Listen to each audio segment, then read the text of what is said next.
Hi Amber, let's start you off with part A. I'm going to grab my little pointer here. Okay, now here we have a situation where you were asked to light three objects with a soft key light and a fill light or passive fill. Now here it looks like you might need a stronger fill.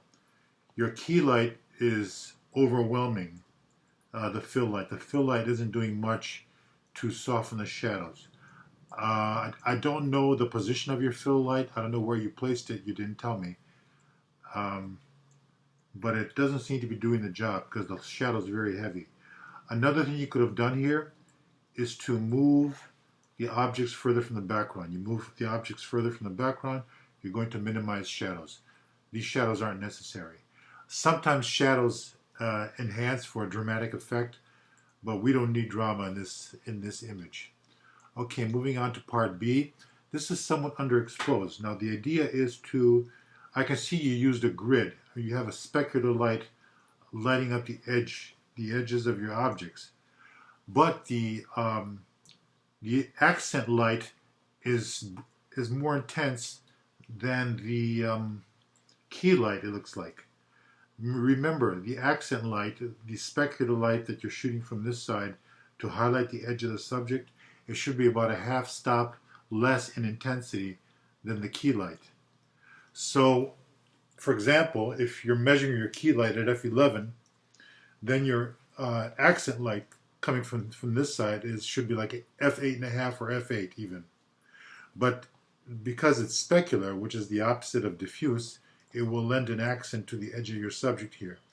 Or you can hit the background on the shadow side with that light so that the background kind of helps separate the subject from the background. I should have done this earlier. Let me see if I can find an example for you. Give me 1 second. I'm going to, here it is. It's not going to take much searching. Okay, here it is. Okay, see this image? This edge lighting is accenting the camera and separating it from the black background. Here is the key light. The key light is lighting up the camera from the left. It's lighting up the coffee beans, and it's lighting up the light meter. But the accent, the specular light, is lending an accent to the edge of the product. And it's separating the product from the background. This is what we're looking for in part B. Excuse me. Now, moving on to part C, here you have a lot of dead space. Center your object. Plus, why is the shadow coming off to the side?